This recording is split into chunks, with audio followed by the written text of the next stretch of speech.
우리나라 삼국지.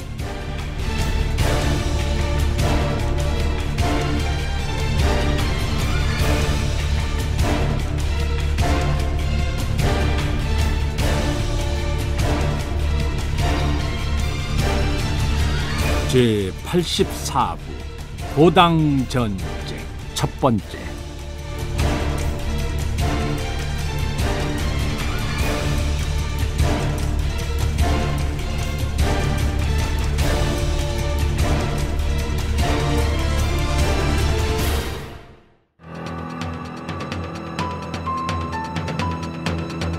서력 644년 11월 당나라 낙양궁에 조정의 대신들이 몰려들었다. 당태종이 장안을 떠나 낙양으로 행차해 있었기 때문이었다. 신하들은 이번에는 또 무슨 일이 일어날까 조바심을 내며 조례에 참석했다. 당태종이 그 자리에 모인 신하들을 둘러보며 결연히 말했다. 연개 소문이 제 야심을 충족시키기 위해 고구려의 태왕을 시해하고 대신들을 죽였다. 이로 인해 고구려의 민심이 크게 이반되었을 것이다. 지금이야말로 고구려를 토벌할 때이다. 당태종은 장량을 평양 도행군 대총관으로 삼고 강회와 영협의 군사 4만 명과 장안과 낙양에서 모집한 군사 3,000명을 전함 500척에 태우고 바다를 건너가게 했다. 또 이세적을 요동도 행군 대총관으로 임명하고 보기 6만 명과 난주, 하주의 군사들을 지휘하여 요동 방면으로 진격하게 했다. 그리고 자신은 몸소 30만 대군을 거느리고 본진이 되어 진격하기로 했다.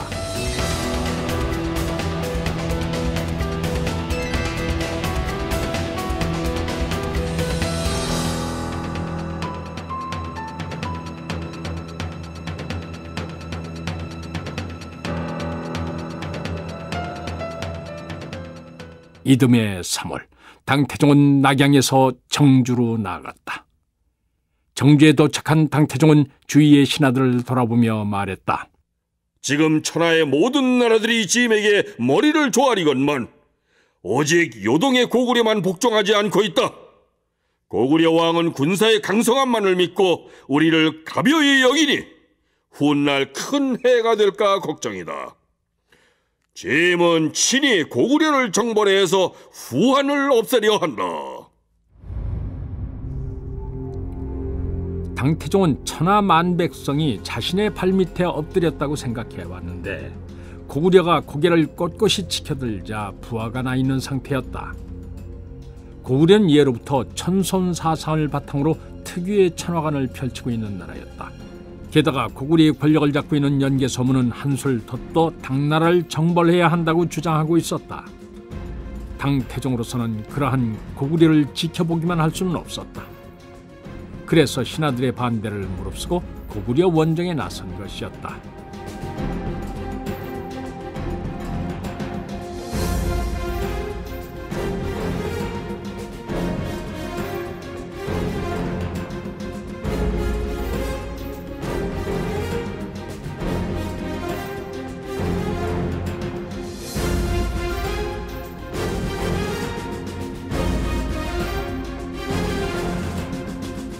(3월 24일) 영주를 출발한 이세적의 군대는 회원진에서 100리쯤 떨어진 곳에 이르러 진을 쳤다.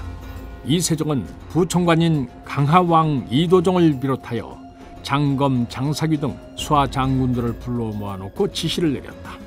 장검 장군은 휘하 군사를 이끌고 회원진으로 나가시오. 그러면 고구려군은 우리가 회원진 쪽에서 요하를 건너 요동성을 도모하리라 생각할 것이오. 분명 고구려의 주력군이 그쪽으로 몰릴 것이니 우리는 그 틈에 통정진으로 나아가 도하하겠소. 이는 곧 동을 치는 척하다가 설을 치는 계책이니 별다른 저항을 받지 않고 쉽게 요하를 건널 수 있을 것이오. 우리의 군대가 요하를 건넜다는 기별이 전해지면 군사들을 이끌고 남하하여 강을 건넌 후 건안성을 공격하시오. 이에 장검은 영주성 군사 3만을 이끌고 회원진을 지나 요하변으로 나아갔다. 강가에 도착한 장검은 진을 친 후에 도하를 준비하는 척 부산을 떨었다. 첩보를 받은 요동성주 임석황은 즉시 인근성에 파발을 띄우고 회원진과 마주보고 있는 강변언덕에 군사를 배치했다.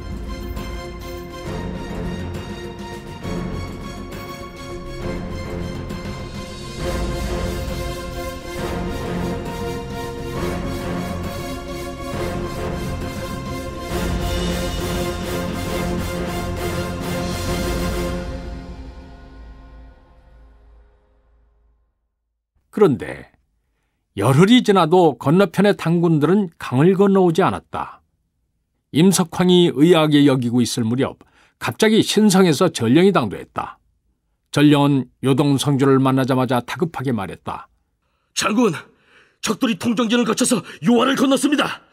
아마 지금쯤 신성을 공격하고 있을 것입니다. 임석황은 깜짝 놀랐다. 당나라 놈들의 간계에 속았구나. 요동성을 노린 줄로만 알았는데 신성 쪽으로 쳐들어올 줄이야. 임석황은 수하 장수들을 소집하여 상의했다. 우리가 이세적의 계략에 넘어간 것 같다. 저들이 회원진으로 나오기에 그곳에서 강을 건널 줄 알았더니 정작 이세적이 이끄는 당의 주력군은 통정진 쪽에서 요하를 건넜다고 한다. 그렇다면 당장 군사를 보내 신성을 구원해야 하지 않겠습니까? 부장송악의 말에 임석황은 고개를 저었다. 회원진 방면에 진을 치고 있는 당군의 형세도 만만치 않다. 만일 우리가 요동성의 군대를 나누어 신성으로 보낸다면 저들은 즉시 강을 건너 우리를 공격해 올 것이다. 그렇다면 우리가 선수를 쳐서 강 건너편의 당군을 공격하면 어떻겠습니까? 저들을 격파한 후에 신성으로 달려가는 것입니다. 송악은 자신감에 차서 나아가 싸울 것을 주장했다. 그러나 임석황의 생각은 달랐다. 안 된다. 도하 작전에는 숱한 희생이 따른다. 저들을 격파한다 하더라도 우리의 피해 또한 적지 않을 것이다.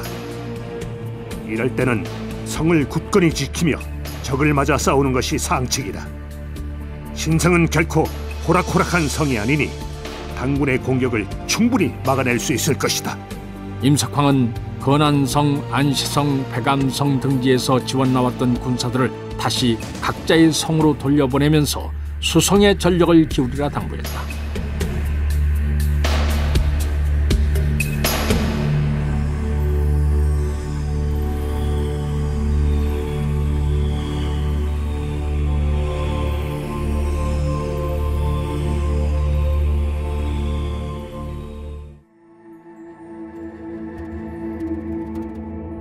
한편 이세적으로부터 무사히 요하를 건넜다는 통보를 받은 장검은 군사를 이끌고 하류로 내려가 강을 건넜다. 나중에 이 사실을 전해들은 임석황은 팔을 동동 굴렀지만 변수가 없었다. 이로써 고구려의 제1차 방어선이라고 할 수 있는 요하는 제 역할을 해보지도 못하고 허무하게 뚫렸다.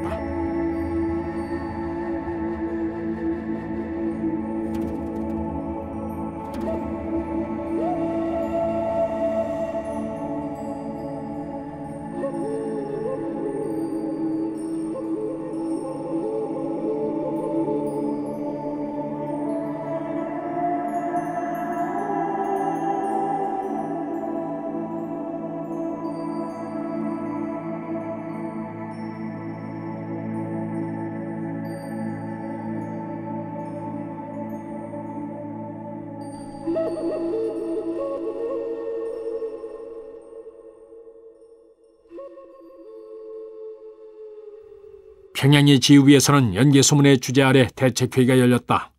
군사 도수금이 먼저 입을 열었다. 우리가 이세적의 간교한 책략에 넘어가는 바람에 오랑캐들이 요하를 건너는 것을 손 놓고 지켜볼 수밖에 없었습니다. 이는 우리에게 큰 타격이 아닐 수 없습니다. 모든 장군들이 침울해 있을 때 연개소문이 벼랑간 호탕하게 웃으며 말했다. 과연 당주 이세민의 지략은 남다른 데가 있구려. 그렇지만 그리 걱정할 바는 아니오. 도수금이 의아하여 물었다. 요하 방어선이 저리도 쉽게 뚫렸는데 대망리즈께서는 어찌 걱정할 게 없다 하십니까? 연개소문은 수염을 쓰다듬으며 말했다. 지금은 벌써 4월이요. 2월에 출병한 당군의 선봉부대가 이제 겨우 요하의 상류를 건넜어. 신성은 견고한 성이므로 그것을 함락시키기는 쉽지 않을 것이요. 그러므로 당군은 또 얼마의 시간을 그곳에서 회배해야 할지 모르오. 여행이 신성을 함락시킨다 하더라도 우리의 도성까지 오는 데는 무수히 많은 성들이 버티고 있어. 당군이 과연 이 많은 성들을 단기간에 함락시킬 수 있겠소? 연개소문이 여유만만한 데는 타당한 이유가 있었다. 그는 전쟁이 장기화됐을 때 당군의 보급선에서 발생할 문제를 염두에 두고 있었다. 도수금은 연개소문의 판단에 공감했다. 그러고 보니 대망리지의 말씀이 맞는 것 같습니다. 당군의 시련은 이제부터 시작입니다. 그렇소. 당주 이세민이 제 아무리 뛰어난 지략을 갖추었다 할지라도 수백 년을 굳건히 지켜온 우리 고구려의 방어체제 앞에서는 잔재주를 부리기는 어린아이에 불과하오. 결국 당군은 요동을 헤매며 기운을 빼다가 보급이 끊겨 후퇴하게 될 것이오. 도수금은 연개소문의 희안에 크게 탄복했다. 다른 장수들도 비로소 안심을 했는지 얼굴이 밝아졌다. 화제는 장량이 이끄는 당나라 해군으로 옮겨갔다. 연개소문이 다시 말문을 열었다. 지금 장량이 평양도행군 대총관에 임명되어 내조를 출발한다고 하오. 혹시 저들이 지난번처럼 곧장 배숙으로 진입해 평양을 바로 치지 않겠소? 수나라 시절 평양을 직접 쳤다가 패한 적이 있기 때문에 이번엔 함부로 쳐들어오지 못할 것입니다. 우리에게 혼란을 주기 위해 평양도행군이라 이름 붙이긴 했지만 아마 내조와 연결되는 해상 보급로를 확보하기 위해 비사성을 먼저 공격할 것입니다. 고구려 해군을 맡고 있는 장군 온사문이 말했다. 온사문은 막 비사성을 둘러보고 돌아와 있었다. 잠시 생각에 잠겼던 연개소문은 온사문을 바라보며 물었다. 비사성의 방위태세는 어떻소이까? 온사문이 대답했다. 비사성의 방위태세는 아주 훌륭했습니다. 제가 비사성주에게 절대로 나가서 싸우지 말고 수성만 하라고 단단히 일러두었습니다. 비사성주 걸사비는 돌다리도 두드린 다음 건너는 신중한 사람이니 걱정할 것이 없습니다. 온사문은 온달 장군의 손자로 여러 전투에서 혁혁한 공을 세워 연개소문의 신임이 두터웠다. 연개소문은 동감의 뜻을 나타냈다. 나도 그렇게 생각하오. 비사성은 천홈의 성곽이므로 어느 누구도 쉽게 함락시키지 못할 것이오. 군사 도수금이 끼어들었다. 장량의 군대가 워낙 수요가 많아서 비사성 군사들만으로 막아낼 수가 있을지 걱정입니다. 아무래도 배수와 압록수 하구에 주둔하고 있는 해군들을 비사성으로 보내야 하지 않겠습니까? 온사문이 이를 반대했다. 해군 전부를 비사성으로 출격시키면 서해안 일대의 방위에 구멍이 생기게 됩니다. 저들이 이를 알아차리면 진로를 바꾸어 배숙으로 쳐들어올 수도 있습니다. 연개소문이 고개를 끄덕였다. 온 장군의 말씀이 맞소이다. 배수구에서 군사를 차출할 필요까지는 없을 것이오. 장량이 이끄는 평양도 행군으로서는 비사성을 함락시키긴 어려울 것이오. 그러니 앞으로는 요동 서북부로 전력을 집중하면 될 것이오. 연개소문의 얼굴에 결연한 빛이 떠올랐다.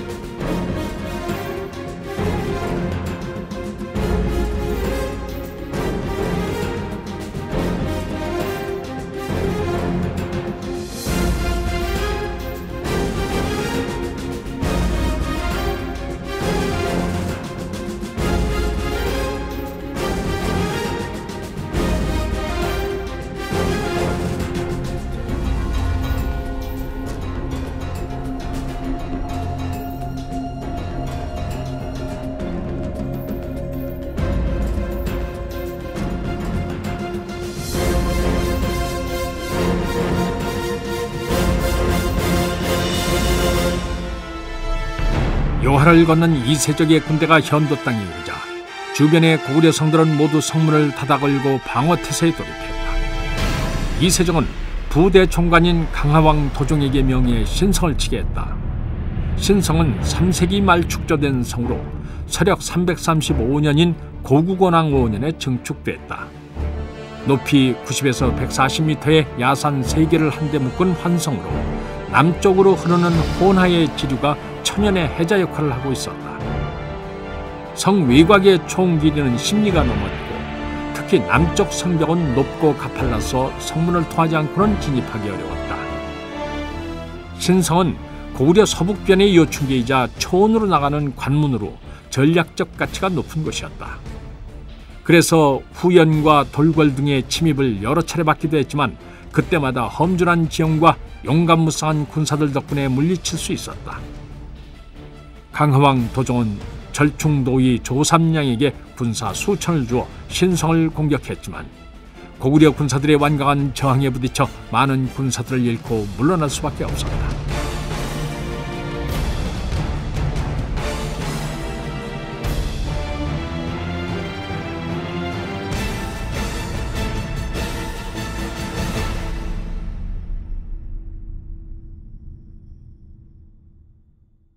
신성에서의 공방전은 그 후로도 10여일이나 계속됐지만 성은 함락될 기미가 보이지 않았다. 끝을 알 수 없는 전투에 지친 이세종은 부하 장군들을 불러 모아놓고 대책을 의논했다. 열흘이 넘게 공세를 펼쳤지만 신성은 끄떡도 하지 않았소.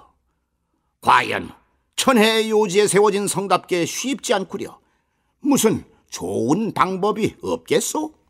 도종이 난색을 펴며 대답했다. 고구려 군사들을 성 밖으로 끌어내 싸우는 것 이외에는 방법이 없습니다. 하지만 저들이 꼼짝할 생각을 하지 않으니 어쩌겠습니까? 이때 행군 총관 강확이 나서서 제안했다. 신성은 공략하기는 어려운 데 비해 방어에는 유리한 성입니다. 차라리 이 성을 포기하고 다른 성들을 치는 것이 어떻게 싸웁니까? 이세종은 참담한 심정으로 말했다. 당나라 최고 전예병이라 자부하는 우리 선봉부대가 이깟 성 하나 함락시키지 못해 피해간다면 당군은 만천하의 웃음거리가 될 것이오. 그래서야 폐하를 무슨 낯으로 뵙는단 말이오. 상황 판단이 빠른 도종이 나섰다. 그러나 여기서 더 이상 시간을 끌 수는 없습니다. 계모성이라도 함락시킨 후에 폐하의 본진과 합류하는 것이 좋겠습니다. 이세종은 드디어 결심을 했다. 모든 장수들이 그리 말하니 어쩔 수 없거려. 신성은 포기하고 남으로 내려갑시다. 계모성쯤은 쉽게 함락시킬 수 있을 것이오.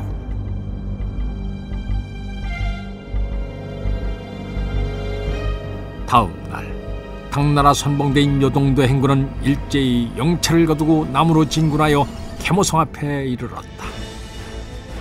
계모성은 성둘레가 사리밖에 되지 않는 규모가 작은 성이었다. 허나 아무리 작은 성이라 해도 공략이 쉽지는 않았다. 당군은 며칠 동안 무서운 기세로 공격했음에도 성을 함락시킬 수 없었다. 그만큼 고구려군의 방비가 철저했기 때문이었다.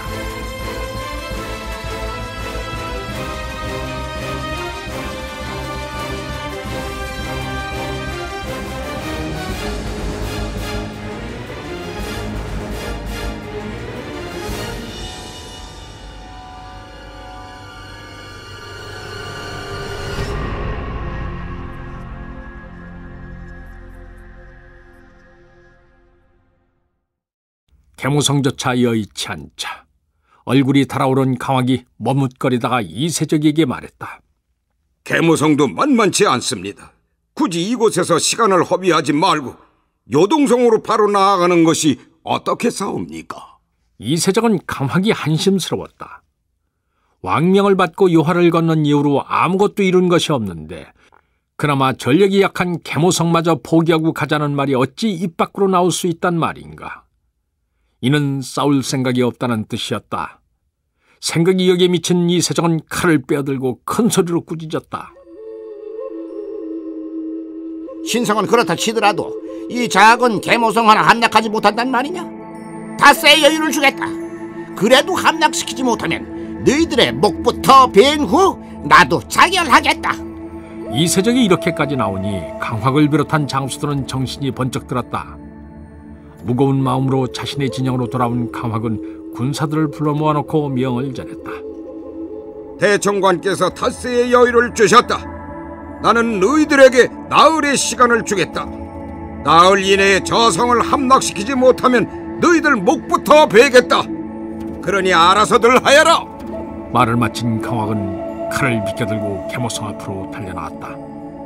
이를 본 당나라 군사들도 죽기를 각오하고 계모성을 향해 달려들었다.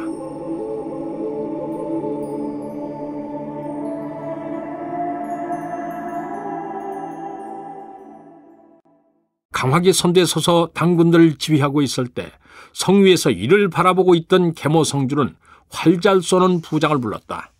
저기 붉은 갑주를 입고 있는 놈이 아마도 행군 총관 강화기일 것이다. 저놈을 쏘아 쓰러뜨려라! 부장은 활을 들었다. 그의 눈에 강화기의 모습이 들어왔다. 그는 강화기의 목덜미를 조준하고 천천히 활시위를 놓았다. 씩 소리와 함께 화살은 강화기의 목덜미에 명중했다. 강화은 비명도 지르지 못하고 그 자리에서 즉사하고 말았다. 장군이 쓰러지자 당군들은 놀라서 주춤했다. 이때 이서직이 뛰쳐나오며 외쳤다. 행군 총관은 나라를 위해 장렬하게 싸우다 죽었다. 우리는 그의 희생을 헛되이 해서는 안 될 것이다. 모두 목숨을 아끼지 말고 성을 공격하라. 강화기의 죽음에 자극을 받은 당군들은 분연히 떨쳐 일어나 성으로 달려들었다. 강화기의 죽음에 기뻐했던 계모성의 고구려군들은 노도처럼 거세게 몰려오는 당군을 막아내야만 했다. 공방전이 펼쳐진 지 반나절이 지났을 때 당군들은 뒤늦게 도착한 포차를 앞세우고 성벽으로 접근했다. 수의 포차를 개량한 당나라의 포차는 300근이나 되는 바위를 400구까지 날릴 수 있는 위력을 가지고 있었다. 5대의 포차가 성에서 300보 떨어진 거리까지 다가와서 성벽을 향해 거대한 바위를 날리기 시작했다. 바위에 맞아 성벽이 무너져 내렸다. 이에 놀란 고구려 군사들은 재빨리 목책을 써서 보수했지만 당군의 파상 공세를 막기는 어려웠다. 쥐알을 가리지 않고 치열하게 싸운 지 닷새 만에 결국 계모성은 함락됐다.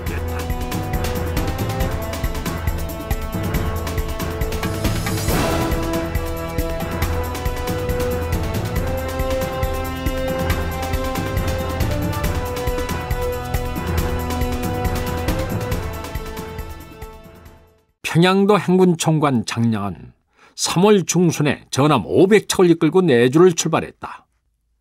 이 소식이 전해지자 고구려의 비사성에서는 작전회의가 열렸다. 비사성주 걸사비가 주위를 둘러보며 말했다. 당의 해군이 내주를 출발했다고 하니 곧 여기 비사성에 닿을 것이다. 어찌 대응해야 하겠는가? 부관 도낭이 말했다. 비사성은 천혜의 요새입니다. 굳이 희생을 감수하면서까지 나가 싸울 필요는 없습니다. 농성을 하면 저들도 오래 지나지 않아 제풀에 지쳐 물러갈 것입니다. 거래수가 못마땅한 얼굴로 퉁명스럽게 말했다. 적과 당군을 겁내서야 무슨 큰일을 하겠습니까? 저에게 전함 100척만 주시면 저것들을 모조리 수장시켜버리겠습니다. 거래수는 성주 걸사비의 아들로 힘이 세고 담력도 세했다. 걸사비는 한참을 고민하더니 드디어 결론을 내린다. 돈항의 말이 옳다.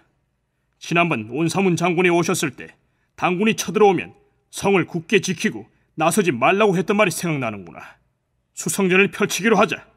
아니 그럼 저것들이 우리 비사성을 포기하고 장상군도를 거쳐 패숙으로 갈지도 모릅니다. 그리 되면 평양성이 위태롭게 됩니다. 걸사비는 끝까지 자신의 뜻을 굽히지 않았다. 그 점은 걱정하지 마라. 그에 대비하여 온사문 장군이 장산군도의 해양도, 대장군도, 석성도 등에 전함을 대기시켜놓고 있다. 만일 그들이 패수구 쪽으로 기술을 돌린다면 막강을 자랑하는 우리 해군에 의해 괴멸될 것이다. 거회선은 여전히 맞듣지 않았지만은 더 이상 자기 생각만을 주장할 수가 없었다.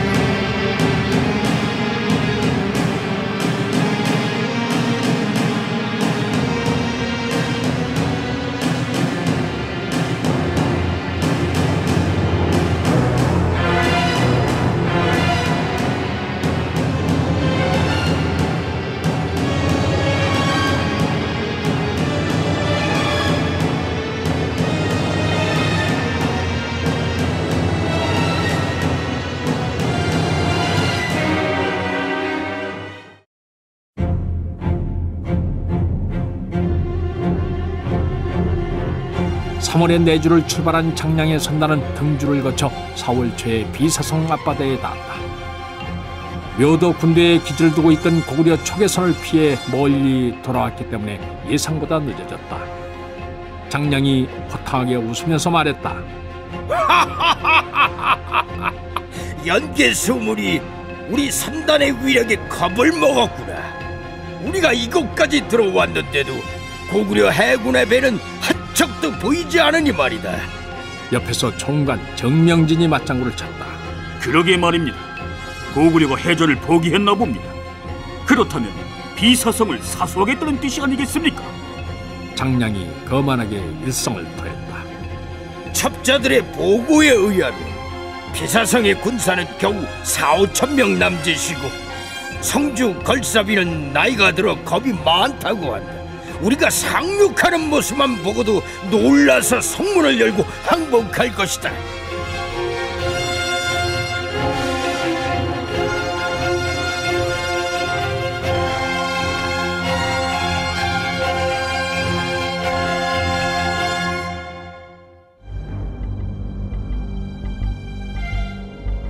이튿날 당군 4만 명이 일제히 상륙을 감행했다. 비사성 성주 걸사비는 해안가 언덕에 국로수 3천을 매복시키고 당군의 상륙을 기다리고 있었다. 당군들은 고구려 국로수가 매복하고 있는 것도 모르고 해안에 발을 디뎠다. 절반 정도가 육지에 올라오자 당병의 움직임을 응시하고 있던 걸사비가 마침내 소리쳤다. 이때다! 모든 국로수들은 쇠뇌를 당겨라! 성주의 명령이 떨어지자 언덕에 매복하고 있던 3천의 국로수들이 일제히 내달아 쇠뇌를 쏘았다. 방심하고 있던 당군 진영에서는 일대 혼란이 일어났다. 여기저기서 비명소리가 들더니 눈 깜짝할 사이에 수천 명의 당군이 쓰러졌다. 당장 정명진이 부하들에게 급히 외쳤다. 고구려 쇠뇌의 사정거리는 300도 정도다. 저들의 화살이 미치지 않는 지점으로 배를 대라! 이에 당군들은 고구려군과 충분히 거리를 두고 상륙했다. 당군이 쇠뇌의 사정거리 밖으로 나가자 비사성 성주 걸사비는 공격을 중지시켰다. 거래수가 아버지 걸사비에게 간청했다. 지금 나가서 공격하면 당군을 섬멸할 수 있습니다. 허락해 주십시오. 걸사비는 완강히 반대했다. 안 된다. 백병전을 펼치면 당군을 격파할 수는 있을지 몰라도 우리 편의 피해도 클 것이다. 나는 우리 군사 한 명도 헛되이 죽일 수 없다. 기다렸다가 적이 사정거리 안에 들어오면 다시 쇠뇌를 공격하면 된다. 우리의 목표는 저들이 성으로 다가오지 못하도록 하는 것이다. 그런 사이에 해안에 상륙하는 당군은 점점 늘어갔다. 거래수가 거듭 청했다. 이대로 두면 저들을 막아내기 어려워집니다. 공격을 허락해 주십시오. 걸사비는 새까맣게 몰려드는 당군들을 보면서도 의연했다. 안 된다. 적의 수요가 많으니 전면전을 펼치면 승산이 없다. 이 정도면 저들의 길을 꺾는 데는 성공한 셈이다. 이제 돌아가자. 걸사비는 북을 쳐서 공로수들을 성으로 퇴각시켰다.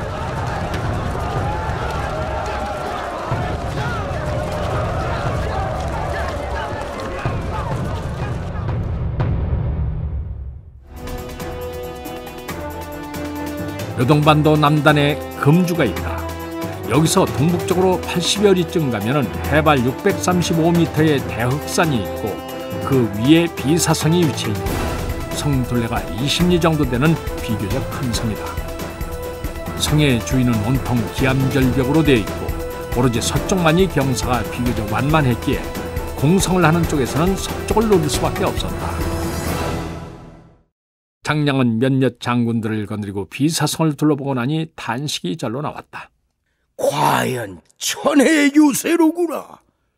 그는 한참을 고민했지만 성을 함락시킬 뾰족한 수가 떠오르지 않았다.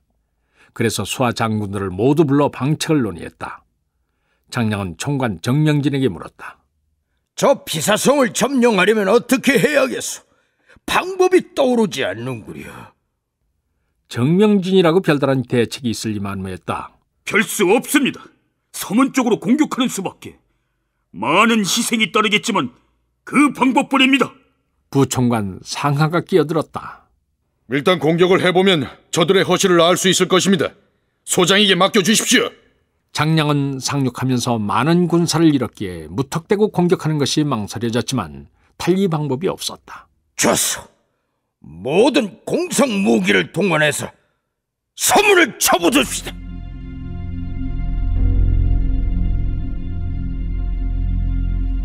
이튿날 아침부터 당군의 공격이 시작됐다.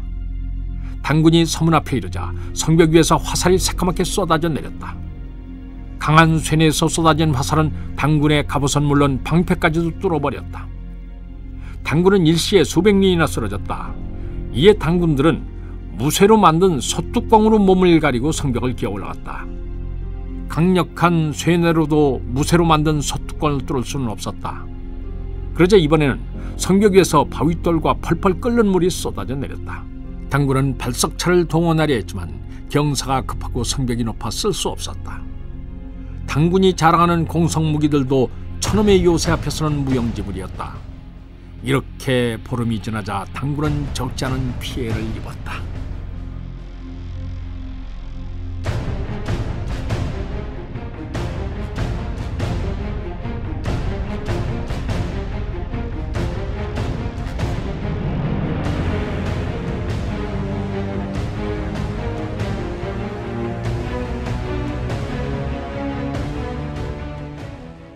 정명진이 장량에게 방책을 건의했다. 아무래도 방법을 달리 해야겠습니다. 좋은 계책이라도 있는가? 장량은 조바심이 나 있었다. 이렇게 한번 해보면 어떻겠습니까?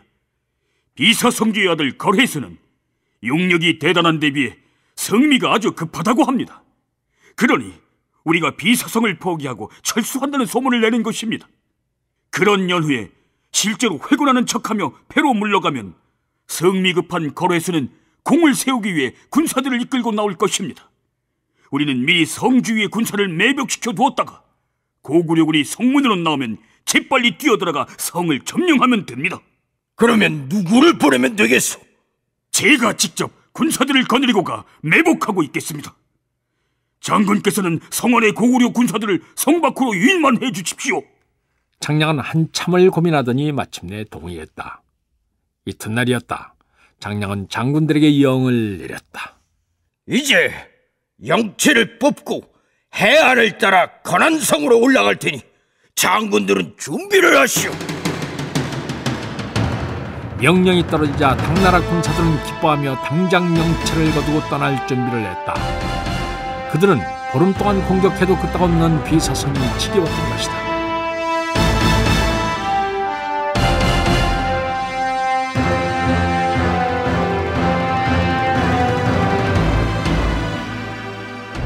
비사성 높은 망루에서 이 광경을 지켜보던 성주 걸사비가 부관 도낭을 바라보며 말했다. 저들이 비사성을 포기하고 떠나는 모양이구나. 도낭이 환한 얼굴로 대답했다. 이제야 우리 비사성을 함락시킬 수 없다는 사실을 깨달은 모양입니다. 옆에 있던 거래수가 불만을 드러냈다. 당장 저놈들을 쫓아가서 돌이켜야 하지 않겠습니까? 저들을 그냥 돌려보낼 생각이십니까? 걸사비가 타일렀다. 굳이 나가서 싸울 필요 없다. 원장군께서도 수성만 하고 절대 나가서 싸우지 말라고 엄히 이르셨지 않느냐. 그러니 제발 성질 좀 죽이고 있거라. 거래소는 투덜거리며 성벽 아래로 내려갔다. 정오를 넘자 철수 준비를 마친 당군들이 대오를 갖추고 떠나기 시작했다. 그래서 저녁 어스름이 질 무렵에는 모두 자취를 감추었다. 날이 어두워진 후 장대비가 내리기 시작했다. 이때 거래소는 울분을 풀기 위해 부하 장수들과 함께 술판을 벌이고 있었다. 이것들을 박살을 내도 시원찮거늘 곱게 돌려보내주다니. 아버지도 이제 늙으신 게야. 왜들 그렇게 겁이 많은지.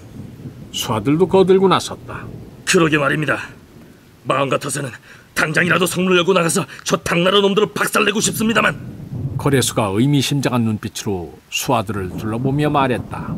위하 군사들을 끌고 나가서 후퇴하는 당군들을 쫓아 도륙하는 게 어떻겠는가? 혈기왕성한 청년 장수들은 앞다투어 동의했다. 거래수는 기마병 500명을 선발하여 성문을 열고 나가 후퇴하는 당군을 쫓아갔다. 뒤늦게 보고를 받은 도낭은 크게 당했다. 아무래도 심상치 않은 일이 벌어질 듯했다. 도낭은 성안의 군사 2,000명을 이끌고 불이 나게 거래선을 쫓았다. 이때 기병을 이끌고 당군 추격에 나섰던 거래수는 50여리를 달린 끝에 당군의 후위를 발견할 수 있었다. 거래수가 신이 나서 외쳤다. 이놈들 계속 거라!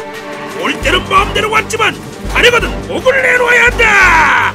칠흑같은 어둠 속에서 장대비까지 내려 수상한데 웬 황소 같은 놈이 달려와 고함을 치니 당군들은 일대 혼란에 빠졌다.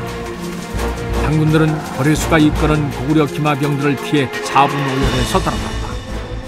거래수가 한참 신나게 도망치는 당군을 쫓아 격살하고 있을 때 요란한 말발굽소리와 함께 도낭이 군사를 거느리고 나타났다. 도련님, 이러시면 안 됩니다. 어서 돌아가십시오. 자칫 적의 관계에 빠지기라도 한다면 큰 낭패입니다. 거래수가 눈을 부라리며 따졌다. 저들을 보시오. 한갓 오합지졸에 지나지 않소. 근데 무엇을 그리가 없네시오. 거래수가 말을 듣지 않자 도낭은 엄한 표정을 지으며 경고했다. 자꾸 이러시면 불령에 불복종한 죄로 도련님의 목을 가져갈 수밖에 없습니다. 어떻게 하시겠습니까? 불령이란 말에 거래수는 투덜거리면서도 어쩔 수 없이 도낭을 쫓아 비사성으로 발길을 돌리려 했다.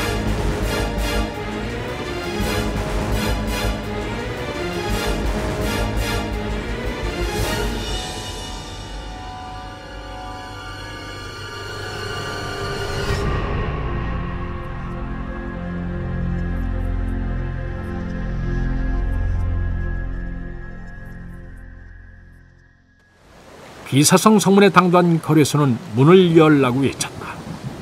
그때 성문 위에서 횃불이 일더니 당장 정명진이 모습을 드러냈다.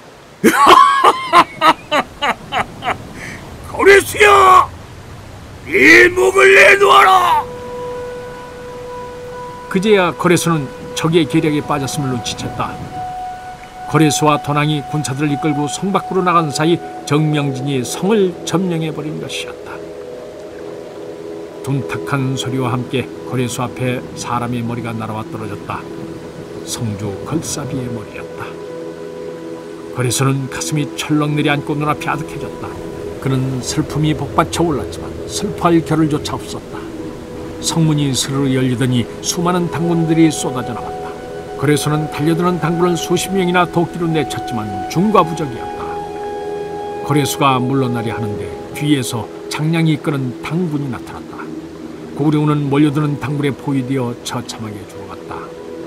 거래수는 싸움을 포기하고 산속으로 도망쳤다. 도낭은 끝까지 남아 군사를 조업하여 당군에 맞서려 했지만 당군의 수요가 너무 많아 당할 수가 없었다. 낙담한 도낭은 하늘을 우러러보며 탄식한 후 칼을 들어 자기의 목을 찔렀다. 이렇게 해서 천혜의 요새라 자랑하던 비사성은 어이없이 함락됐다.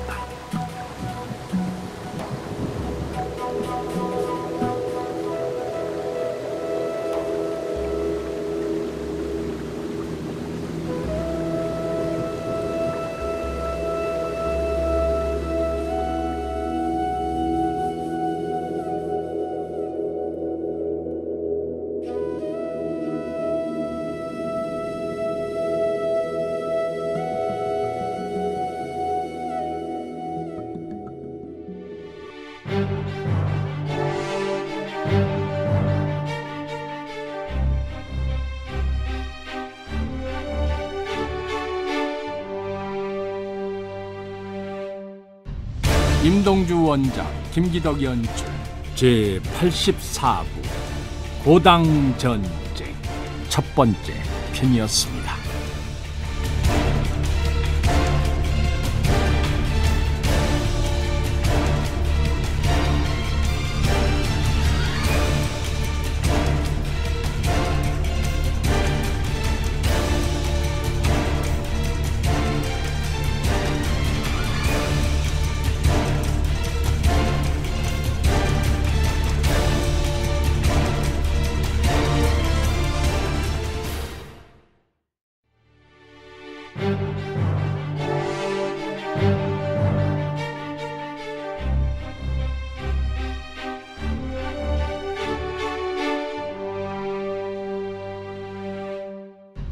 우리나라 삼국지.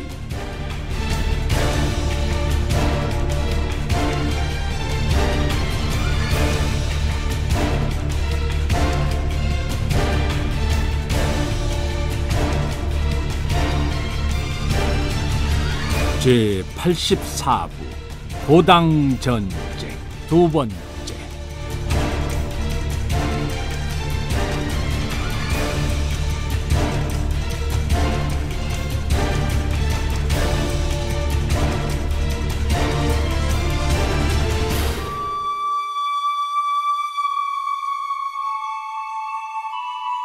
한편 회원진 앞 요하서안에 진을 치고 있던 장검은 요동도 행군이 무사히 요하를 건넜다는 소식을 듣고 요하 하류로 내려갔다.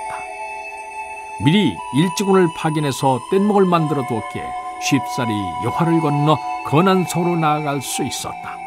건안성은 요하 하구에 위치한 석성산에 자리 잡고 있었다.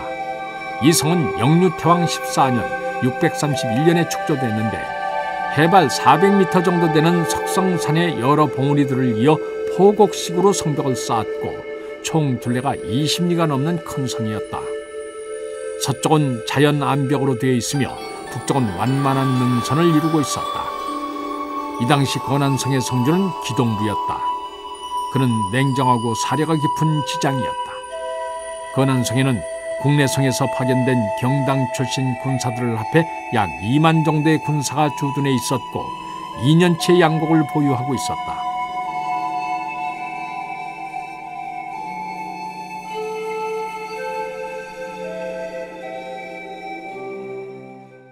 장검은 수학 군사들을 거느리고 성문 앞에 가서 싸움을 걸었다. 순순히 성문을 열고 항복하면 목숨만을 살려주겠다. 기동부는 성 아래에서 목청껏 외치는 장검을 보고 고웃음을 쳤다. 내 너 따위와는 싸우고 싶지 않으니 이세민을 보내라. 기동부는 말을 마치기 무섭게 장검을 향해 화살을 날렸다. 화살은 허공을 가르며 날아가 장검의 투구에 명중했다. 장검은 혼비백산하여 말에서 떨어졌다. 깜짝 놀란 수하 장수들은 장검을 부축하여 영체로 돌아갔다.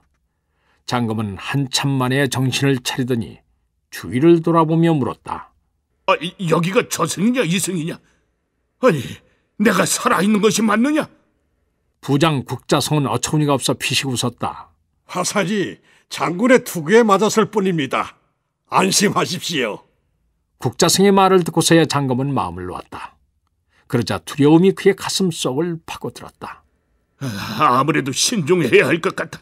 건안성의 형세를 살핀 후에 공격을 해도 늦지 않으리라. 아장 흑달이 나섰다. 최대한 빨리 건안성을 함락시키라는 폐하의 명이 계시지 않았습니까? 그런데 이리 지체해서야 되겠습니까? 싸우지 않겠다는 것이 아니다. 잠시 고구려군의 반응을 지켜보자는 것이다. 그러니 그리 알고 모두 물러가라. 장검은 눈을 감고 더 이상 아무 말도 하지 않았다. 이에 모든 장수들이 혀를 차면서 원수의 군막을 빠져나왔다.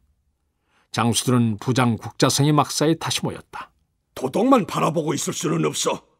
우리라도 무슨 대책을 세워야 하지 않겠소? 국자성의 제안에 흑달이 격앙된 음성으로 물었다.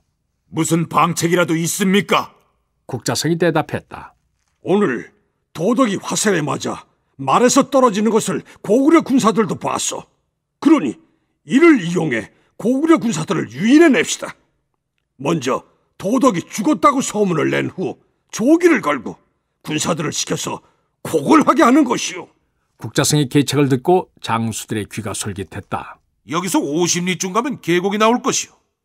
거기서 군사들을 매복시켜 놨다가 고구려군이 성문을 열고 추격해오면 기습하여 모조리 섬멸하는 것입니다. 흑달이 다시 물었다.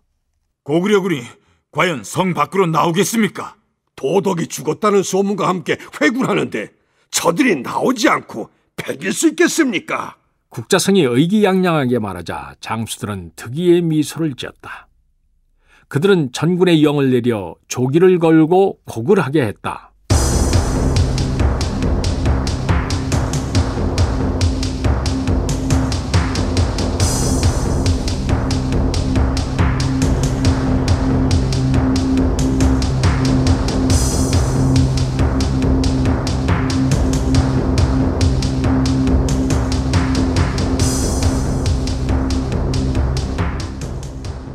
성루에서 이 광경을 지켜본 고구려 장수들은 장검이 죽은 줄로만 알고 기뻐했다. 장수들은 성주 기동부에게 달려가 말했다. 장군님, 장검이 죽었다고 합니다. 지금 당군을 치면 쉽게 격파할 수 있습니다. 당군 진영을 물끄러미 바라보고 있던 기동부는 고개를 저었다. 경거망동하지 마라. 저것은 분명히 속임수다. 장검은 죽지 않았다. 내가 쏜 화살은 그의 투구를 맞고 튕겨나갔다. 저들은 지금 우리를 성 밖으로 유인해내기 위해 수작을 부리고 있는 것이다. 장수들은 기동부의 예리한 통찰력에 감탄했다. 그러면 어찌 해야 하겠습니까? 그냥 내버려둬라. 우리가 움직이지 않으면 저들은 제풀에 지쳐 군기가 해이해질 것이다. 그때를 노려 공격하면 승리를 거둘 수 있으리라. 이튿날 건안성 밖에 진을 치고 있던 당군들은 영체를 뽑고 회군하기 시작했다. 후퇴하던 군대가 계곡에 이르자 국자선 숲을 속에 매복하고 있던 군사들 돌아보며 말했다. 방심하지 마라. 고구려 군사들이 곧 들이닥칠 것이다. 그러나 밤이 깊었는데도 고구려군의 모습은 전혀 보이지 않았다. 그렇게 아무 일도 없이 날이 샜다. 장검은 부하가 치밀어 올라 국자성을 불렀다. 너희 말대로라면은 고구려 군사들이 벌써 나타났어야 하지 않느냐? 이게 무슨 헛고생이냐? 국자성이 쩔쩔매며 변명했다. 아무래도 기동부가 눈치를 챈 것 같습니다. 며칠 기다려보고 오지 않으면은 다른 방책을 강구해야겠습니다. 장검이 크게 화가 나서 호통을 쳤다. 아니, 그런 무책임한 말이 어디 있느냐? 당나라의 장수로서 부끄럽지도 않은가? 국자성은 무안하여 고개를 들지 못했다. 날이 밝자 당군들은 냇물을 잃어 밥을 해먹었다. 이날도 하루 종일 고구려군을 기다렸지만 감감무소식이었다.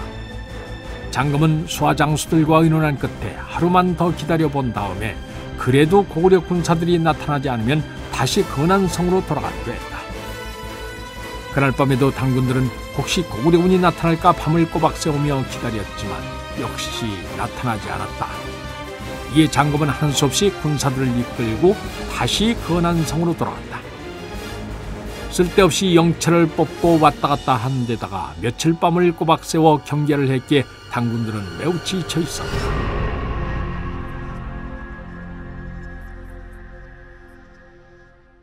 건안성 앞에 다시 영체를 세우다 말고 당군들은 삼삼오오 모여 투덜거렸다. 다시 돌아올 것이면 무엇하러 가느냔 말이야? 그러게 말이네. 무슨 전략이 이렇게 우스운지. 그건 그렇고 저 건안성에 있는 고구려 군들은 도통 싸울 의사가 없나 보네. 예전부터 고구려군이 즐겨 쓰는 병법이라네. 성을 지키며 시간을 끌다가 상대가 지쳐 회군하게 되면 그때를 노려 뒷덜미를 물어뜯는다더구만. 그럼 이대로 나 잡아잡소 하고 기다려야 한단 말이야. 당군들은 무능력한 지휘관에 대한 불만과 고구려군에 대한 두려움으로 인해 동요했다. 더구나 온몸을 무겁게 짓누른 피로가 이러한 심경을 부추겨 기울이 매우 해이해졌다. 성루에서 이 광경을 주시하고 있던 기동부가 드디어 영을 내렸다. 지금이다. 즉시 성문을 열고 경기병을 내보내 당군을 들이쳐라. 단 성에서는 너무 멀리 떨어져서는 안 된다. 드디어 건안성의 성문이 활짝 열리더니 용맹을 자랑하는 고구려의 경기병들이 쏟아져 나왔다. 당의 군사들은 깜짝 놀랐다. 그들은 어느 누구도 고구려 군사가 싸우러 올 것이라고 생각하지 못하고 있었다. 그동안 무수히 싸움을 걸었지만 쥐죽은 듯이 조용히 있던 고구려 군사들이 아닌가. 심지어 후퇴까지 했는데도 멀리서 바라만 보던 건안성 군사들이 벌건 대낮에 갑자기 쏟아져 나왔으니 당군들이 당황한 것도 무리는 아니었다. 당군들은 영체를 세우다가 불의의 습격을 받았기에 허둥댈 수밖에 없었다. 고구려 기병들은 어쩔 줄 몰라 하는 당군들을 이리 찌르고 저리 비면서 좌충우돌했다. 미처 병장기조차 찾지 못한 당군들은 도망치기에 급급했다. 하지만 얼마 가지 못해 추격해온 고구려 군사들에게 죽임을 당했다.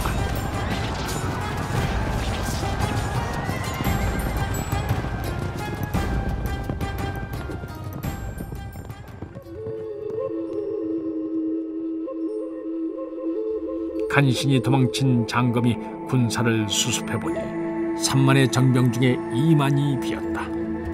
장검은 눈앞이 캄캄했다. 변변히 싸워보지도 못하고 대패를 했으니 당태중이 이를 안다면 목숨을 부지하기 어려울 것이었다. 장검은 이번 패배가 엉터리 계책을 세워놓은 국자성 때문이라고 생각했다. 영차를 뽑고 회군했다가 이틀 만에 다시 돌아오느라 군사들이 몹시 지친 데다가 또다시 영차를 세운다고 부산을 떨었으니 대우가 흐트러지고 기강이 무너져 내린 것이 당연했다. 이 틈을 타서 고구려 군사들이 들이닥쳤으니 천하의 용사를 한들 당해내지 못할 수밖에 없었다. 분노가 치민 장검은 칼을 빼어들고 씩씩거리면서 국자성을 죽이려고 했다. 그러나 장수들이 모두 나서서 말리는 바람에 참을 수밖에 없었다. 장검은 두려움에 떨며 요동도 행군 대총관 이세적에게 전령을 보내 패보를 전했다.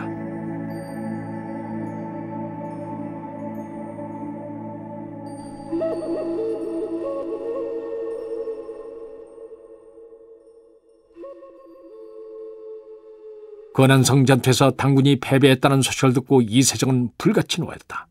당장 장검을 참수하고 싶었으나 당태중의 재가를 받아야 했기에 잠시 참기로 했다. 이세정은 장검이 보낸 전령에게 분부했다. 당장 장검을 참수해야 마땅하나 폐하의 허락을 받아야 하기에 잠시 미루는 것이다. 너는 이 길로 장검에게 돌아가 전하라. 살아남은 군사를 인솔해서 요하를 건너가서 기다리다가 폐하께서 당도하시면 죄를 청하라고 말이다.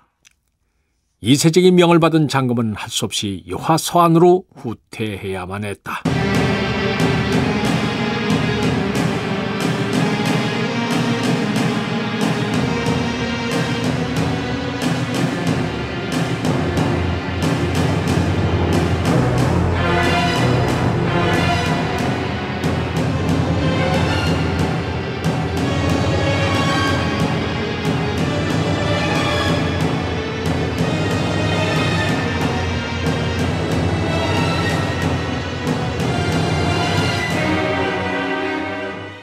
계모성을 함락시킨 이세적의 요동도 행군은 기세를 올리며 요동성으로 진군했다. 이를 전해들은 요동성주 임석황은 수하 장수들과 함께 작전 회의를 열었다. 안타깝게도 계모성이 함락되었다고 하오. 아마 수일대로 당군이 여기 요동성에 당도할 것이오. 수성만 할 것인지 아니면 나아가서 싸울 것인지 결정을 해야 하오. 여러분들의 의견은 어떻소? 부장 송악이 말했다. 지금 이곳으로 접근해 오고 있는 놈들은 요동 도행군 대총관 이세적이 이끄는 선봉부대입니다. 아마 조만간 당주 이세민의 본대로 도착할 것입니다. 제 생각으로는 당군의 본대가 도착하기 전에 선봉대를 쳐서 예봉을 꺾는 것이 좋을 듯합니다. 임석황이 고개를 끄덕이며 화제를 돌렸다. 건안성 전투에서 기동부의 군대에게 패한 영주부의 패잔병들은 어디에 있는가? 부장 송악이 대답했다. 첩보에 의하면 영주 도독 장검은 패잔병 1만 명을 이끌고 요하 서편으로 퇴각했다고 합니다. 임석황이 껄껄 웃었다. 그 장검이란 놈, 기동부에게 무진장 혼쭐이 난 모양이군. 요하를 건너 달아난 걸 보니. 도망치는 당의 패잔병을 떠올리니 임석황은 웃음이 절로 나왔다. 잠시 후 마음을 가라앉힌 임석황은 정색을 하고 작전을 지시했다. 송악은 군사 1만 3천 명을 이끌고 요동성으로 들어오는 길목인 압산고개에 매복하라. 당군이 반쯤 고개를 넘어오면 숲속에서 나와 대열의 허리를 잘라라. 나는 고개 아래서 기다리고 있다가 도망쳐 내려오는 당군을 섬멸하겠다. 송악은 임석황의 지시대로 군사를 이끌고 압산으로 나아가 고개 주변에 매복했다. 계모성을 함락시킨 당군들은 의기양양하게 요동성 앞산에 도착해서 고개를 오르기 시작했다. 행군 총관 장군예가 군사 1만 명을 이끌고 선봉에 섰다. 고갯머리에 올라 바라보니 요동성이 한눈에 들어왔다. 요동성은 돌을 쌓아 만든 석성으로 매우 견고해 보였다. 장군예는 고갯마루에서 잠시 휴식을 취한 다음 군사들 동네에서 산 아래로 내려가기 시작했다. 이윽고 고개에 있던 군사들은 반 이상 차를 떴다. 이어서 산기슭에서 기다리던 아사나미사가 이끄는 군대가 고개를 오르기 시작했다. 그때였다. 갑자기 함성이 들리더니 숲에서 고구려군이 뛰쳐나와 아직 고개에 머물러 있던 당군들을 닥치는 대로 쳐 죽이기 시작했다. 부장 송악은 임석황의 지시대로 군사 3천으로 하여금 고개를 지키며 뒤이어 올라오는 당군을 막아내게 했다. 그리고 자신은 군사 1만 명을 지휘하여 이미 고개를 넘어 내리막길에 접어든 당군의 뒤를 무섭게 공격했다. 그 위로부터 불의의 기습을 받은 장군에는 얼굴이 흑빛이 되어 미쳤다. 도망치지 말고 돌아서서 싸워라! 그러나 이미 대세가 판가름난 상태였기에 장군의 외침은 별 소용이 없었다. 당군들은 정신없이 고개 아래로 도망쳤다. 군사들에게 떠밀려 산밑까지 내려간 장군회가 정신을 차리고 대우를 수습하려는데 갑자기 좌우 숲속에서 북소리가 크게 울리면서 화살이 빗발치듯 날아왔다. 한참 후에 화살비가 그치더니 요동성주 임석황이 군사를 이끌고 숲에서 나왔다. 이제 당군은 앞뒤에서 협공을 당하게 됐다. 싸울 의욕을 상실한 당군들은 제한 목숨 살자고 도망다니기에 바빴다. 하지만 고구려 군사들의 창칼을 피할 수는 없었다. 이때 죽은 당군이 1만을 훨씬 넘었다. 고구려군의 대승이었다.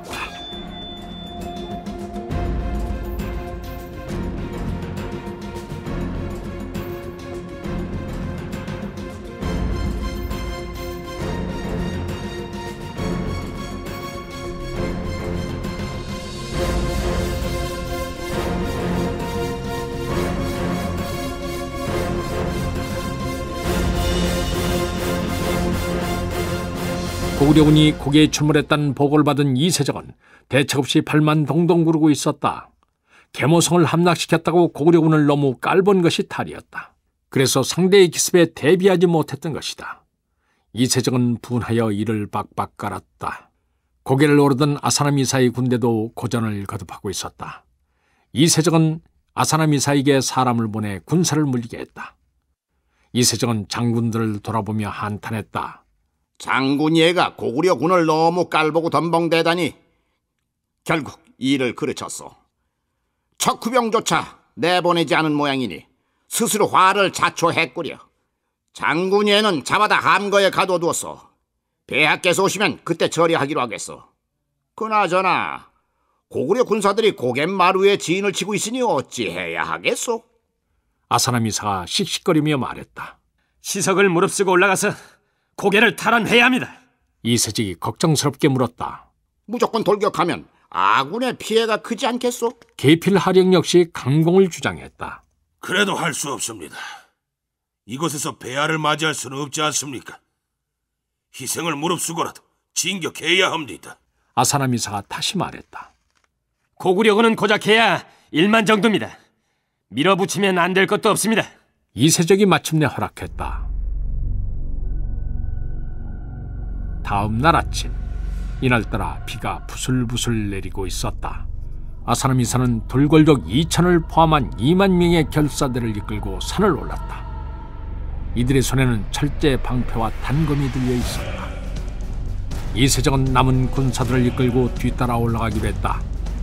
2만의 결사대가 방패로 몸을 가린 채 산을 오르니 참옷 군세가 대단했다. 산의 정상에서 이를 바라보던 송악의 입에서 깊은 한숨이 새어나왔다.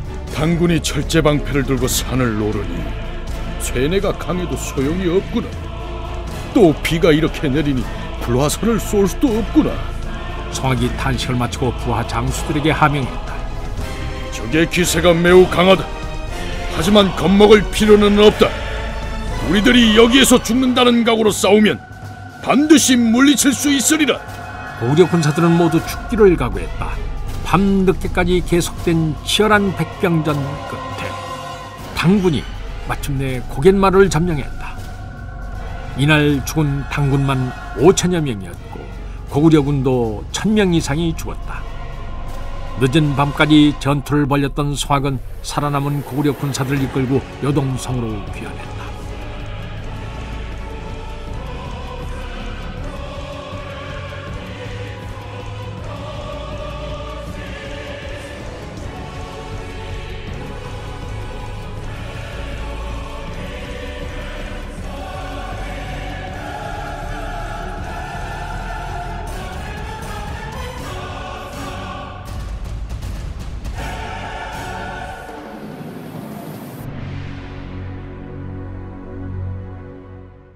숱한 희생을 무릅쓰고 요동성 앞에 다다른 이세적은 높고 견고한 요동성을 바라보니 한숨이 절로 나왔다.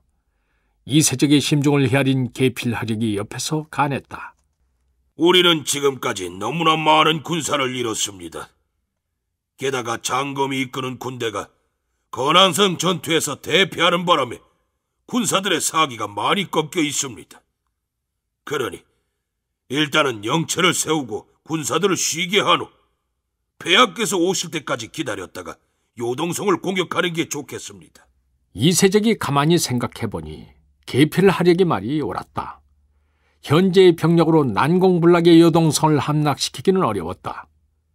이세적은 성에서 10여리쯤 떨어진 산기슭에 영체를 세우고 당태종의 군대가 도착할 때까지 기다리기로 결정을 했다.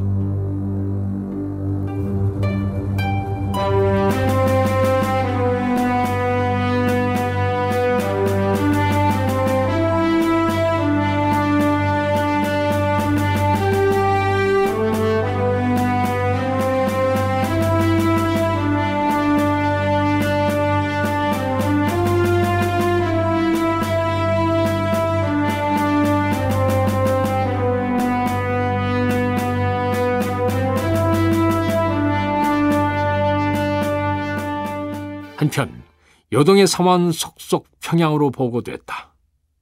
계모성에 이어 비사성까지 함락됐다는 보고에 연개소문은 적지 않게 당황했다. 그래서 군사 도수금과 머리를 싸매고 작전을 짜고 있는데 궁에서 전갈이 왔다. 즉시 입궐하라는 보장태왕의 명이었다. 연개소문은 의관을 정지하고 궁으로 들어가 보장태왕을 배웠다. 보장태왕이 수심이 가득한 얼굴로 물었다. 도적들의 기세가 만만치 않은 것 같은데 전선의 상황은 어떻게 돌아가고 있는가? 연개소문이 황망히 대답했다. 당군은 육로와 해로로 나누어 진격해오고 있사옵니다. 이세적이 대군을 거느리고 신성을 쳤지만 성민들은 강한 의지로 막아내싸옵니다. 그래서 이세적은 신성을 포기하고 방향을 바꿔 계모성을 공격해싸옵니다. 계모성의 군민들 역시 한마음으로 선전했지만 성이 함락되는 것을 막지는 못했사옵니다. 그들은 내친 김에 요동성을 공략하려고 했지만 요동성주 임석황이 계책을 써서 크게 이겼사옵니다. 지금 현재 이세적은 요동성 앞에서 꼼짝을 안 하고 있는데 아마도 당주 이세민의 본대를 기다리는 것 같사옵니다. 또 장검의 군대는 건안성 전투에서 우리에게 대패를 당하여 요하 서편으로 퇴각했다고 하옵니다. 애석한 것은 장량의 군대가 우리의 자랑거리였던 천해 이웃에 비사성을 점령했다는 것이옵니다.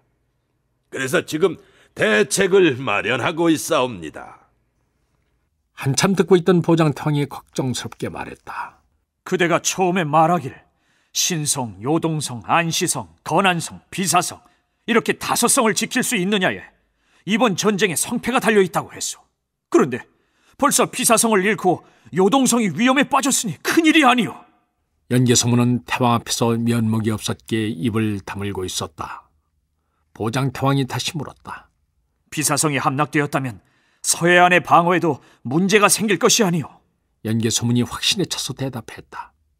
걱정하지 않으셔도 되옵니다. 장산군도에 주둔하고 있는 온사문 장군이 이끄는 우리 해군이 그들의 움직임을 상세히 포착하고 있사옵니다. 그들이 서해안으로의 진입을 시도하면 언제라도 격퇴할 수 있사옵니다. 보장태왕은 연개소문의 말을 듣고 저기 안심이 됐다. 보장태왕의 안색이 좋아지자 연개소문이 주청했다. 소신은 남록수를 건너 오골성으로 떠나겠사옵니다. 그곳에 작전본부를 설치하려고 하옵니다.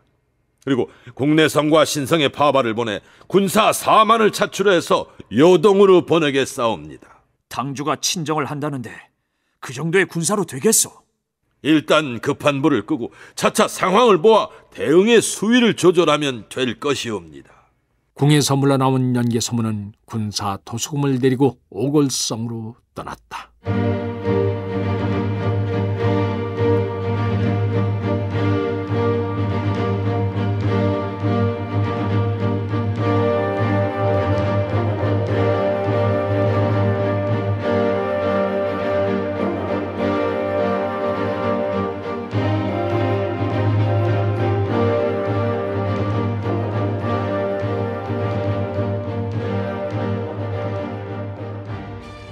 해군의 본영을 서암록에서 석성도로 옮긴 온사무는 비사성이 결국 적의 수중에 넘어갔다는 첩보를 받았다.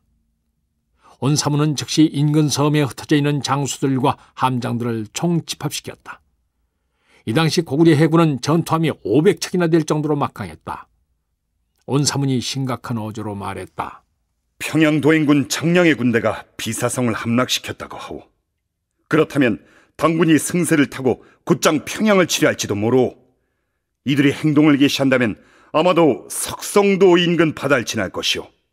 광록도, 대장산도, 해양도에 있는 장수들은 각기 맡은 지역의 방위에 힘쓰시오. 나는 이곳에 머물러 있다가 당의 함대가 나타나면 일전을 벌이겠소. 온사문이 좌중을 둘러본 후 말했다. 장량이 거느린 당나라 해군의 규모는 병선이 약 300척 정도이요. 배 한 척당 150명 정도 타고 있다고 한다면 병력은 약 4, 5만 명으로 추산되오. 하지만 이들은 비사성에도 군사를 남겨두어야 하므로 기껏해야 1, 200척 정도가 진격해 올 것이오. 온사문은 잠시 뜸을 들인 후 석조를 돌아보며 지시했다. 석조는 장군들께 우리가 세운 작전을 설명해 드리라. 석조가 지도를 가리키며 말했다. 여기서 동쪽으로 50여 리쯤 떨어진 곳에 돌섬과 암초대가 있습니다. 우리가 해상으로 나가서 적을 그곳으로 유인하는 겁니다. 그래서 그들이 함정에 빠져 옴싹달싹 못하게 되면 둥글게 에워싸고 화공을 퍼부으면 됩니다. 한 장군이 석조에게 물었다. 그렇다면 어떻게 해야 그곳까지 적을 유인할 수 있겠소? 먼저 소형 전함 50척 정도를 저들이 지나는 길목에 배치해야 합니다. 그러면 적들은 우리의 전력을 얕잡아보고 달려들 것입니다. 그러면 우리 전함은 하계 날개꼴로 대형을 벌리면서 암초대로 후퇴합니다. 이때 미리 주력한 100여 척을 돌섬 뒤에 숨겨놓았다가 당선이 암초대로 진입하면 나아가 포위하고 불화살을 쏘아 격침시키면 됩니다. 온사문이 웃으면서 물었다. 만약 적이 우리가 원하는 곳으로 오질 않으면 어떻게 하나? 우리가 파놓은 함정에 빠지지 않는다면 그들이 이곳을 통과하기를 기다렸다가 배후를 들이치면 됩니다. 그리하면 승산이 있겠나? 우리의 배는 돛이 높고 클 뿐만 아니라 불화살을 쏠 수 있는 쇠뇌가 장착되어 있습니다. 다시 말하면 우리 배는 속력이 빠른 공격용 전투함인데 비해 당나라의 배는 그저 군사 운반용일 뿐입니다. 그들은 우리의 상대가 되지 못합니다. 모든 장수들과 함장들은 석조의 설명에 만족했다. 온사문은 뒤이어 장수들에게 일일이 지령을 내렸다.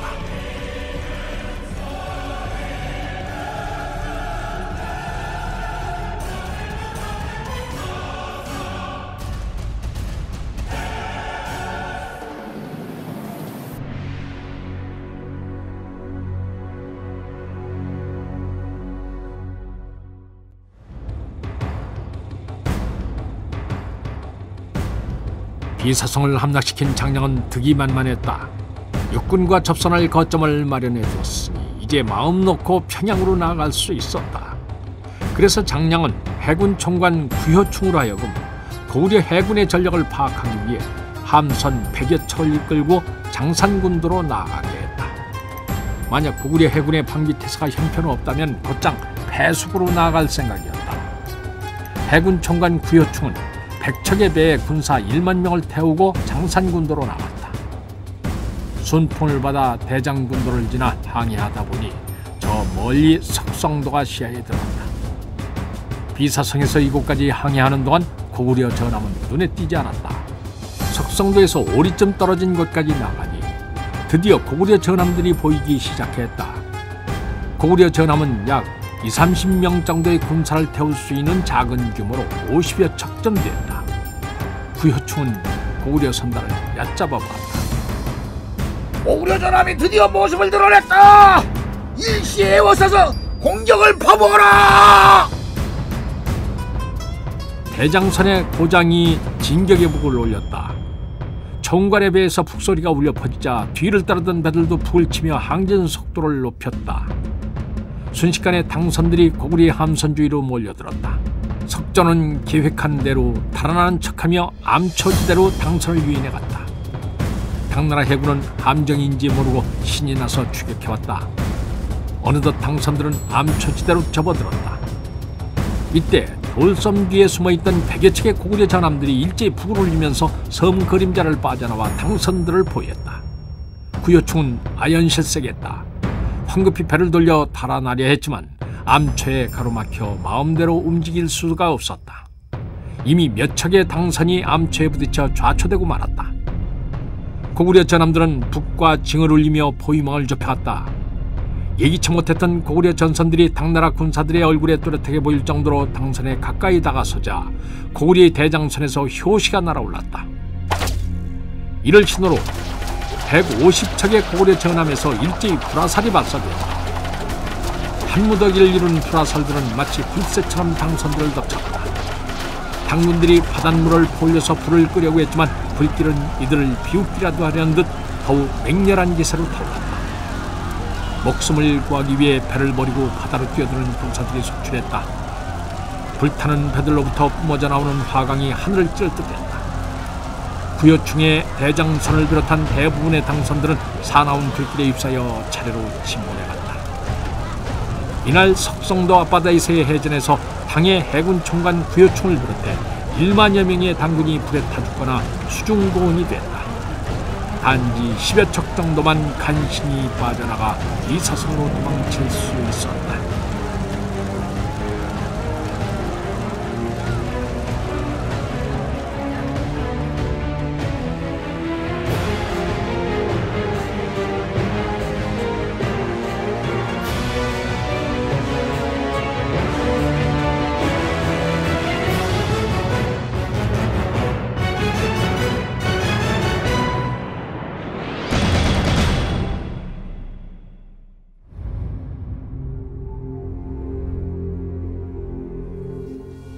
한편 당태종이 이끄는 본대는 영주를 거쳐 5월 초에 요택에 이르렀다. 이번에는 통정진이 아닌 회원진을 경유하여 요하로 나갈 계획이었다. 요택은 무려 200리가 넘게 진흙탕이 펼쳐져 있는 지대로 사람과 말이 통과하기 어려웠다. 그러나 험한 요택도 당태종의 야망을 꺾을 수는 없었다. 당태종은 장작대장 염입덕에게 명해 당군이 지나갈 수 있는 길을 만들게 했다. 명을 받은 염입덕은 군사들 동원해 나무를 베고 마른 흙과 돌더미를 날라 수렁을 메워 길을 만들었다. 모든 군사들이 혼연일체가 되어 열심히 작업한 덕분에 당군은 열흘 만에 무사히 요하서안에 닿을 수 있었다. 이때가 서력 645년 5월 10일이었다.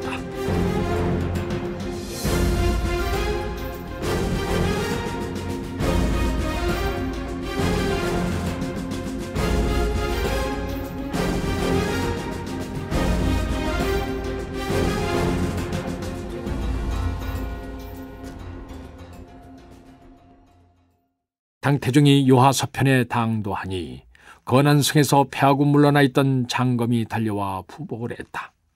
소장이 불민하여 폐하의 명성에 먹칠을 했사옵니다. 패군 지장을 벌하시옵소서. 장검이 머리를 땅에 찌며 죄를 청하자 당태종은 근엄한 태도로 일렀다. 너의 죄는 죽어 마땅하나 전쟁 중에 장수를 죽이는 것은 적들이 좋아할 이름으로 참겠다. 너는 당장 영주로 돌아가 수시로 공격해오는 적들로부터 보급로를 지키라. 만일 그 일로 공을 세운다면 지난날의 죄과는 묻지 않을 것이다. 당태종은 장검을 보낸 후 강변으로 나가 푸른빛으로 넘실거린 요하를 바라보았다. 장검이 그동안 만들어 놓았던 부교가 눈에 들어왔다. 이 다리만 건너면 고구려의 요동성이 나오겠구나. 당태종은 두려움과 함께 묘한 흥분을 느꼈다. 혼잣말을 중얼거리는 그의 머리 위로 하늘이 핏빛으로 물들어 있었다. 요하를 건너 강동안에 도착한 당태종은 부교를 불태우라고 명령했다. 이는 요동을 정발하지 못하면 살아서 돌아가지 않겠다는 강력한 의지를 모든 장군들과 군사들에게 표현한 것이었다. 당태종은 영접 나온 이세적의 호의를 받으며 요동성 앞으로 나아갔다. 이세적은 그간의 성과를 낱낱이 보고했다. 당태종은 장군의 실수로 인해 많은 군사를 잃었다는 보고를 받고 대로했다. 당태종은 군법에 따라 장군예를 참수하고 몸소 기병을 거느리고 선두에 서서 요동성으로 나아갔다.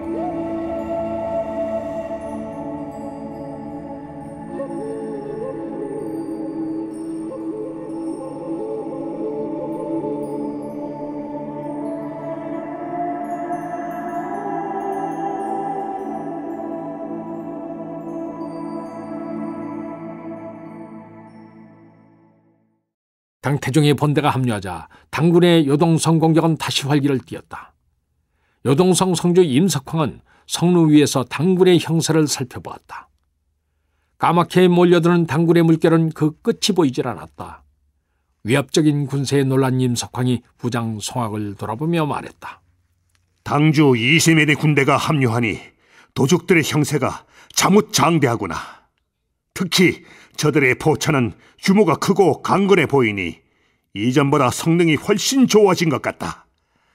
아무래도 저들의 포차 공격을 어떻게 막아냈냐가 이번 전투의 관건이 될 것이다. 너무 심려치 마십시오. 우리는 이제껏 어떤 강적이 쳐들어와도 훌륭히 막아내지 않았습니까? 부장의 기백에 임석황은 가슴이 뜨거워지며 싸워 이길 수 있다는 확신이 생겼다. 요동성 앞에 포차를 설치한 당군은 이세직의 지시가 떨어지자 300근이나 되는 바위를 성벽을 향해 날리기 시작했다. 한두 번의 타격은 견뎌냈지만 포차의 공격이 계속되자 성벽의 이곳저곳이 무너져 내렸다. 그러자 고구려군은 재빨리 나서서 무너진 성벽의 목책을 덧대어 막았다. 한참 바위를 날리던 당군은 요동성의 방어가 약화됐다고 판단했는지 포차 공격을 멈추고 성벽으로 진격해왔다. 성벽 위에 고구려군은 쇠뇌로 맞섰다. 이 전투에서 당군은 고구려군의 거센 저항에 부딪혀 적지 않은 희생을 내고 물러간다.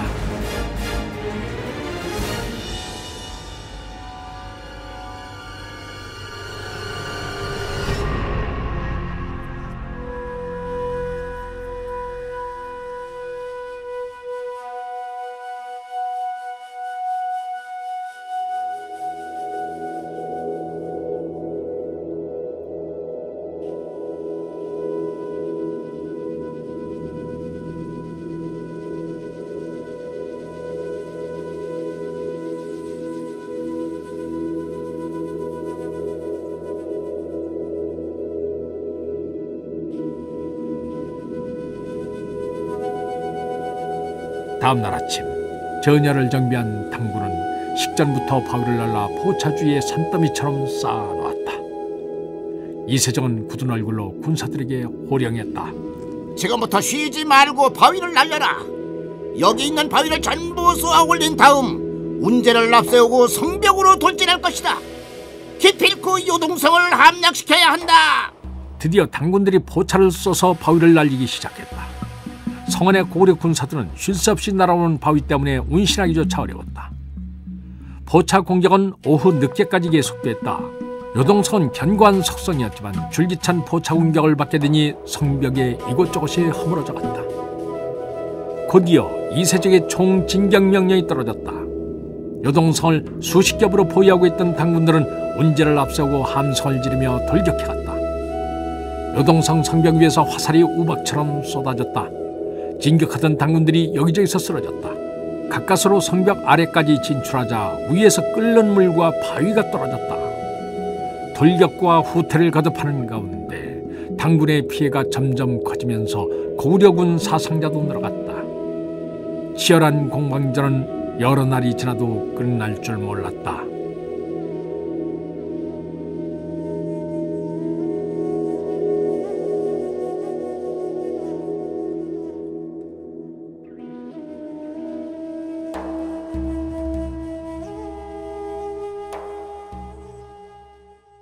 답답해진 당태종이 이세직을 불러 물었다. 우리 군사들이 용감하게 싸우고는 있지만 요동성 함락은 그리 쉽지가 않구나. 이대로 가다가는 우리 측 피해만 늘어날 것이다. 무슨 좋은 방도가 없겠느냐? 며칠만 더 밀어붙이면 요동성은 함락될 것이옵니다. 벌써 성벽 여러 군데가 무너졌지 않사옵니까? 조금만 더 말미를 주시옵소서. 이세직이 장담했지만 당태종은 그의 말이 그리 믿었지 않았다. 그건 나도 잘 알고 있다. 그러나 문제는 우리 측 사상자가 너무 많다는 것이다. 이미 우리 군사가 1만이나 죽었거나 다쳤다. 그리고 요동성을 함락시키려면 앞으로 얼마나 더 희생해야 할지 모른다. 이세적도 더는 고집을 피울 수가 없었다. 그럼 폐하께서는 무슨 묘안이 있으신지요? 당태종은 가만히 웃으며 말했다. 내가 기상을 보건대 내일 남풍이 거세게 불 것이다. 그러니 내일 충차를 끌고 성의 서남쪽으로 나아가라. 그리고 충차를 성벽에 가까이 붙인 후 타고 올라가 성 안으로 불화살을 쏘아라. 성 안 건물에 불길이 번지면 고구려군은 혼란에 빠질 것이다. 그 틈에 성벽을 넘으면 성을 함락시킬 수 있다. 당태종은 화공을 쓰자는 것이었다. 그리하면 애꿎은 백성들까지 죽는다. 이세적은 맞듣지 않았지만 당태종의 결심이 굳은지라 말릴 수도 없었다. 당태종의 저수에서 물러나온 이세적은 당장 수하 장군들을 불러 화공을 준비하라 일렀다.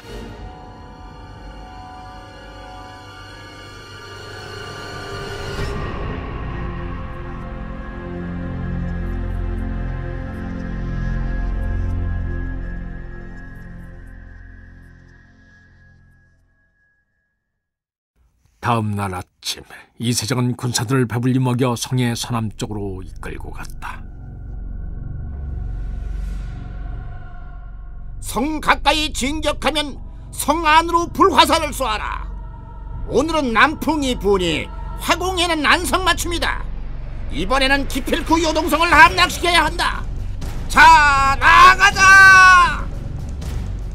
이세적이 선봉에 서니 사기가 고취된 당군들은 충차를 앞세우고 성으로 접근해 갔다. 성벽 위에서 시석이 날았지만 이들의 진격을 막을 수는 없었다. 수천 개의 불화살이 일제히 성 안으로 날아들었다. 무너진 성벽을 보수한 목책에 불길이 옮겨 붙더니 점점 성벽 주변의 건물로 번져갔다.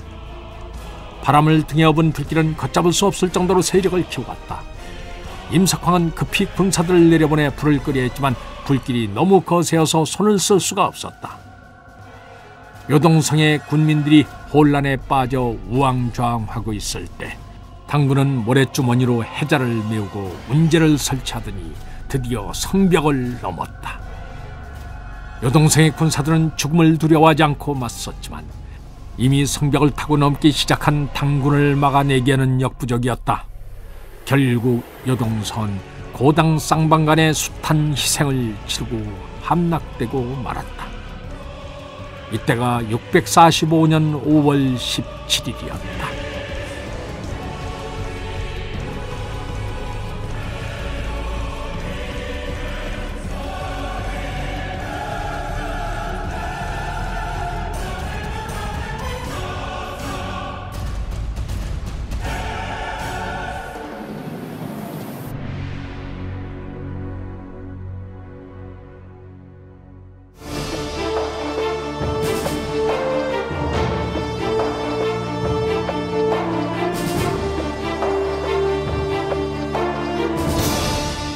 출연 박상일, 이완호, 황원, 이종구, 황일청, 송두석, 유만준, 김태웅, 김익태, 권영훈, 문관일, 곽윤상, 원호서, 김민성, 이장원. 해설 김종성. 음악 이춘화. 효과 엄기혁. 기술 서교식. 총진행 유만준.